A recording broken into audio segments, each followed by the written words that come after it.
Did Chappell Roan just diss motherhood? That's the question that's being hotly debated online this week after the musician said this during an interview on the Call Her Daddy podcast. All of my friends who have kids are in hell. I don't know anyone. I actually don't know anyone who's like happy and has children at this age. I have like a 1-year-old, like 3-year-old, 4 and under, 5 and under. I literally have not met anyone who's happy, anyone who has like light in their eyes, anyone who has slept. These words sparked swift backlash from mothers on social media. Associate editor at Reason Magazine, Liz Wolfe, wrote on X, "Come over and play on the beach with us, Chappell. Then you will see. Children bring magic with them everywhere they go.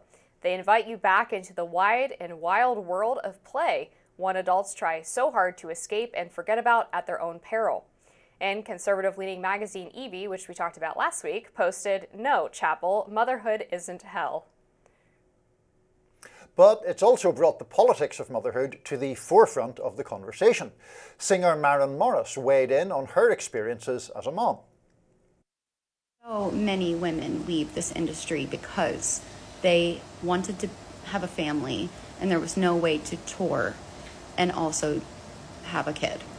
You work your entire life in music, no health care, no support, and then you also want to start a family, and it's just impossible to.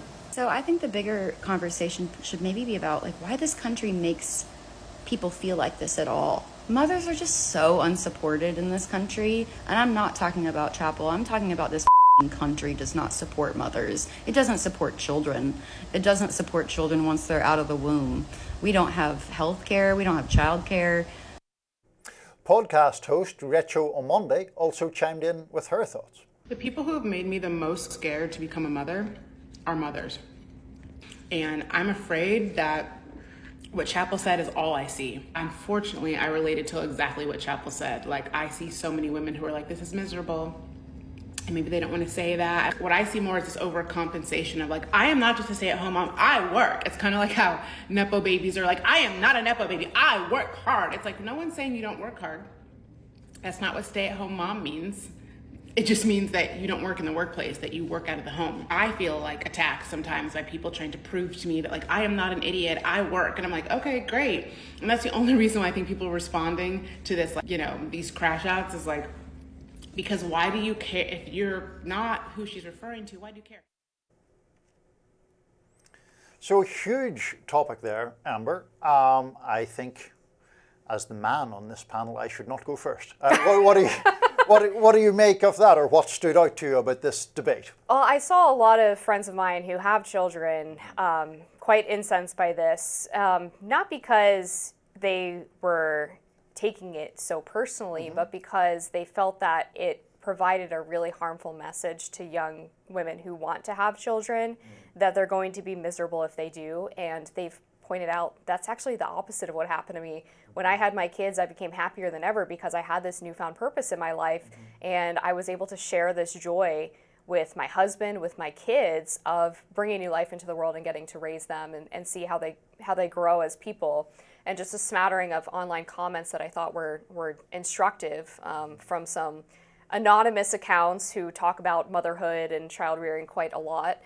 Chappell Roan going on Call Her Daddy saying none of her friends with kids are happy is a prime example of why you cannot just vent to anyone, because I guarantee she has this perspective because a few of her mom friends are going through it, and may a friendship like that never find me. May the friendships of narcissistic childless women with no sense of loyalty ever find me.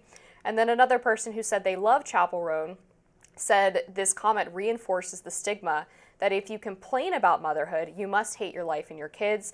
Motherhood is hard, not miserable, and we don't hate our kids. And that's, I think, the disconnect that Chappell Roan is missing, that in the early years, it is obviously incredibly difficult, right? You're running on a low amount of sleep, your schedule's kind of hectic, you're cleaning up all kinds of bodily fluids and dealing with illnesses and things like that, and it's hard and you're tired and sometimes it feels like it sucks.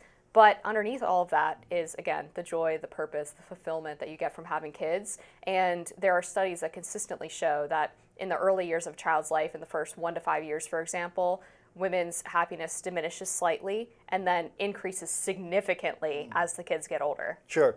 So first of all, in, I guess, somewhat defense of Chappell Roan, I'm glad we played the clip of her talking there, because she's getting all this online flack for being, I guess, insulting of mothers, or purportedly insulting of mothers.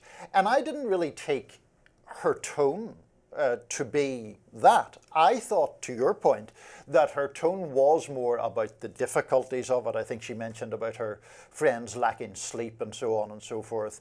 And she was obviously using a pretty colourful phrase by saying that mothers are in hell.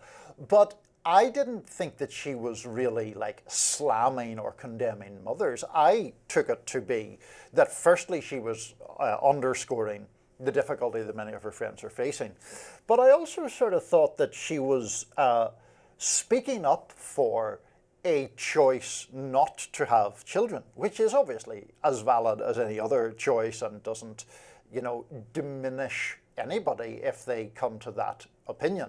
And I sometimes think that even though it is frequently said that we live in such a sort of socially liberal or socially progressive time, that sometimes women who make the active or proactive choice not to have children because that's not what they feel called to do, that is portrayed as somehow a strange choice. And I don't think it is a strange choice. I think it's a completely valid choice. I guess I viewed her comments a little bit differently just because of the way that she talked about the misery and the being in hell and the strength of that language, as you put it, as I have to wonder what it is specifically her friends are saying to her.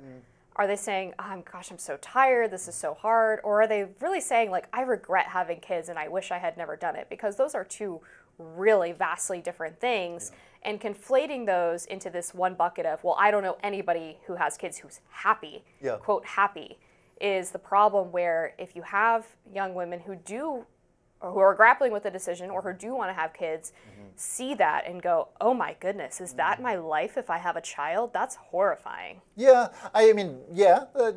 it's true that you could interpret it that way. I still think that as a culture overall, we still celebrate motherhood, or certainly celebrate, having children. And so if people are taking Chappell Roan's comments as in a different direction, to me she's battling against a much bigger tide, even if that is her intention.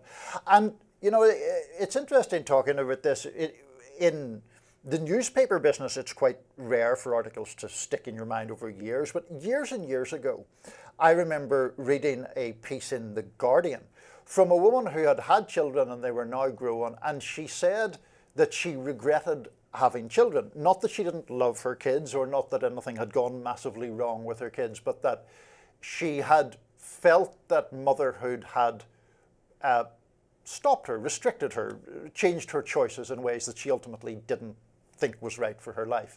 And that perspective is so unusual, I think, to hear in any very mainstream platform, that I've remembered it all these years, Yeah, I hope her kids didn't see that article. I know. Gosh. I assume it was under a pseudonym. I can't recall that detail now. Yeah. I think, generally, on a personal level, culturally, we are still very excited when people get pregnant and have kids, and we celebrate that. But there is this, I think, other toxic discourse about how people who have kids are breeders. You see that I'm a big Redditor. It's like my alternative to TikTok. Sure. And gosh, the way people talk about kids on that platform is just devastating. They refer to people as breeders. The kids are crotch goblins. There's a lot of cultural backlash to people who have large families. They accuse those parents of the parentification of the older kids because they help in the rearing of the younger children. They accuse them of creating an environment of abuse effectively against some of the children. They think that large families, particularly religious ones, are weird or cultish.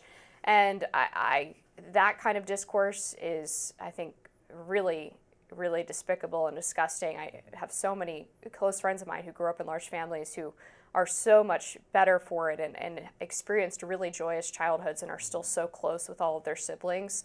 And Maren Morris's clip there talking about how it's hard for women to go on tour when they have kids.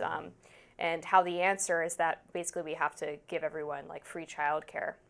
I think one of the ways that this debate gets muddied and a bit confused is that it used to be there were a couple of trade-offs that you could make as a woman who wanted to continue working or not. You would either choose to leave the workforce and take care of your kids, or you would go back into the workforce and you would either pay for daycare, or you would have a multi-generational family or family around you who would help with raising the kids while you were out of the workplace. And while I am obviously cognizant of the fact that some women have to work because they can't subsist on one income, or they're single mothers and they have no choice but to put their kid in daycare, I think just reflexively saying that we need free daycare for all women because all women have to be able to go back to work kind of misses a huge factor in this decision making, which is that daycare is not the best option for your kids. There is study after study that indicates the first 3 years of development are the most important in a child's life, and they develop severe attachment issues when they are not at home with one parent or the other, particularly with mom. So when women are making that decision, I hope that we don't get to this place where we say, well, childcare is free, so you can drop your kid off and go to work and everything's going to be fine. That is a really, really weighty issue that has a lot of impacts on the child. And for women who can make the decision of whether or not to go back to work, I just hope that that's included in the conversation. Yeah, I agree that it's a very weighty decision, absolutely. I mean, I'm thinking back to when I was a small child, and to your point about extended families. My grandmother looked after me while my mother worked. Had that option not been available, I don't know what my mother would have done, because she couldn't afford not to work. And so that sort of stuff is, I think, very, very important. And I take the point about childcare and about the importance of those very early years. They're obviously vitally important. I guess I would cast it in a much bigger frame, which is why there are women who have to work because they literally could not survive without earning often very low income wages. And why can we not, in some fashion, address that problem and make work better paid, whether by raising the minimum wage or whatever? We're back to tariffs. Taxing the rich, Amber. It's the way forward. That's what we'll do in the end. We're going to save motherhood with tariffs. Well, or taxing the rich. Or taxing the rich. I would prefer the latter. That's going to do it for us today on Rising. Be sure to like, share, and subscribe so you never miss any content. And for those of you who like to listen while on the go, we are now available anywhere you listen to podcasts. We'll see you next week.